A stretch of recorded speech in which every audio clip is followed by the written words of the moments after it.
In this video, we are going to learn about the chapter life process, which is present in the NCERT textbook, right? We'll be discussing the line to line NCERT today. So, how do we tell the difference between what is alive and what is not alive? कैसे हमें पता चलता है कि कुछ जिंदा है and कुछ मर गया? If we see a dog running or a cow chewing cud or a man shouting loudly on the street, we know that these are the living beings. What if the dog or the cow or the man were asleep? अगर वो सो रहे होते तो क्या हम declare कर देते हैं कि यार he is dead? We would still think that they were alive, right? Even if someone is sleeping, we would still think that yes, he is alive. We never come to a conclusion that no, he's not alive. Why? Because there are some characteristics which we have in our mind for something to be called living, right? We see them breathing and we know that they are alive. They breathe. It is one of the characteristic that they are alive. What about plants? How do we know that they are alive? We see them green. Some of us will say, right? If they are having chlorophyll, they are performing photosynthesis. They are performing photosynthesis. They are having the nutrition. They are having the nutrition. They are alive.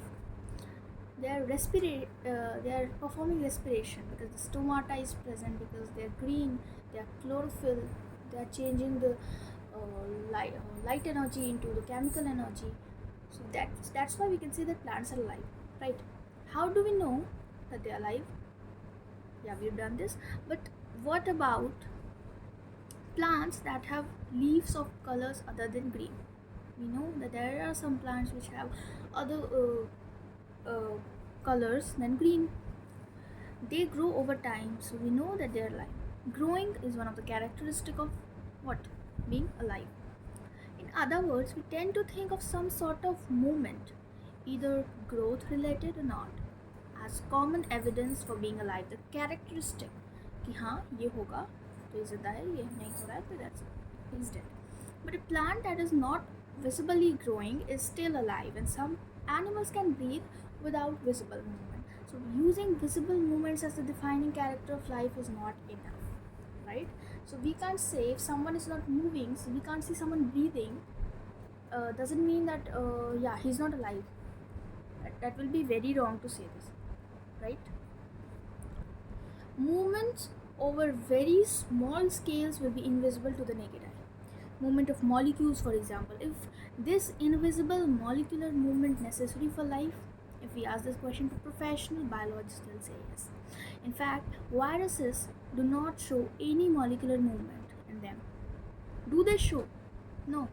And something very interesting about virus is that viruses are dead outside the host and virus are living inside the host. They use the mechanism of the host, they use the metabolism of the host to grow and to multiply. We know this. That is partly why there is controversy about whether they are truly alive or not. So we are never very confident while saying that yeah, virus is dead or virus is alive. We are never so confident. Why are molecular movements needed for life? We have seen in earlier classes that living organisms are well organized structures, right? They can have tissues. Tissues have cells have smaller components in them, and so on. Because of the effects of the environment, this organized order nature of living structures is very likely to keep breaking down over time. If order breaks down, the organism will no longer be alive. So, living characters must keep repairing and maintaining their structures. Since all these structures are made up of molecules, they must move molecules around all time. So, we can say that movement is very necessary even at smaller levels too. Even the molecules, if the molecules are moving, it's very good. It's a positive side of being living. A living system is never in equilibrium. When it reaches the equilibrium, the living system, it means it's dead. Okay, so there's some movements always there. Now, what are life processes? The maintenance functions of living organisms must go on even when they are not doing anything particular. Right? Even when we are just sitting in the class, even if we are just asleep, this maintenance job has to go on. Right? This maintenance job has to go on. The process which together perform this maintenance job are life processes. Since these maintenance processes are needed to prevent damage and breakdown, energy is needed for them. So we can say that life processes need energy. This energy comes from outside the body of the individual organism, from the food, right? So there must be a process to transfer of a source of energy from outside the body of the organism, right, which we call food, to the inside, a process we call nutrition.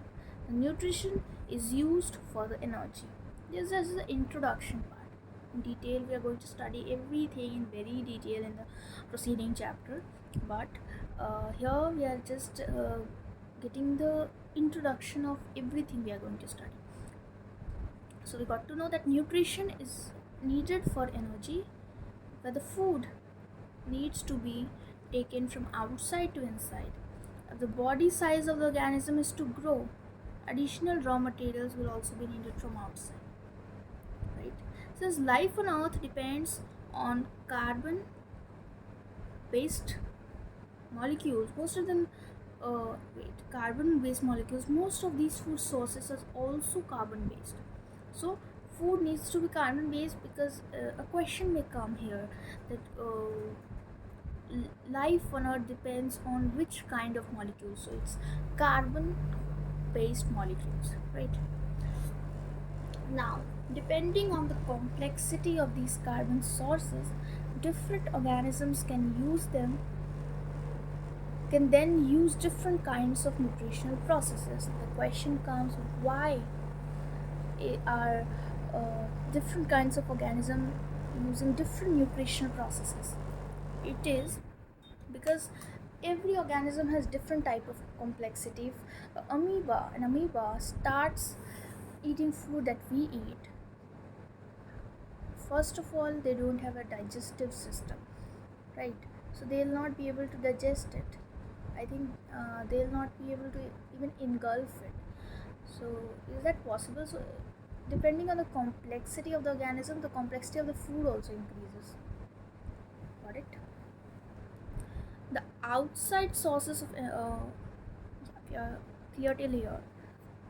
The outside sources of energy could be quite varied, since the environment is not under the control of the individual organism.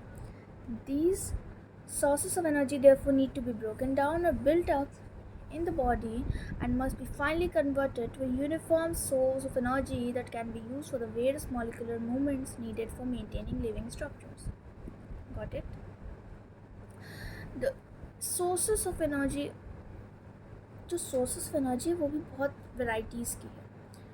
Environment is not under the control of individual organism, we know this, right? तो जो sources of energy है उसे हमें simpler molecules में break करना पड़ेगा, जिसे हम finally convert कर सके एक uniform source of energy के लिए, जिसे molecular movements के लिए इस्तेमाल किया जा सके. और molecular movements क्यों necessary है? Maintaining living structures, ठीक है, और body की growth के लिए important है. For this, a series of chemical reactions in the body are necessary. Oxidizing, reducing reactions are some of the most common chemical means to break down molecules. You need to remember this. Which kind of reactions are the most common chemical means to break down molecules? It's the oxidizing, reducing reactions. For this, many organisms use oxygen sourced from outside the body. The process of acquiring oxygen from outside the body and to use it in the process of breakdown of food sources for cellular needs is called what we call respiration. Next life process is respiration. Now, what is the difference between breathing and respiration? Very important. Breathing is a physical process. Respiration is a chemical process. Breathing is just the inhalation and the exhalation of air. Respiration is the breakdown of the food which we are consuming to get energy, right? That's why it's chemical process. In the case of single-celled organisms, no specific organism for taking food, exchange of gases, or removal of waste may be needed because the entire surface of the organism is in contact with the environment. Now, in plants, just trying to say in plants, we do not have any specialized structures for anything, right? Um, the surface, the stomata, the surface of the plant just you know perform all the functions, but in humans and animals we have specialized structures for all the functions which are needed for the life processes, for maintenance of life processes, right? What happens when the body size of that organism increases and the body design becomes more complex? What happens when the complexity increases? Like we are very more complex than the plants.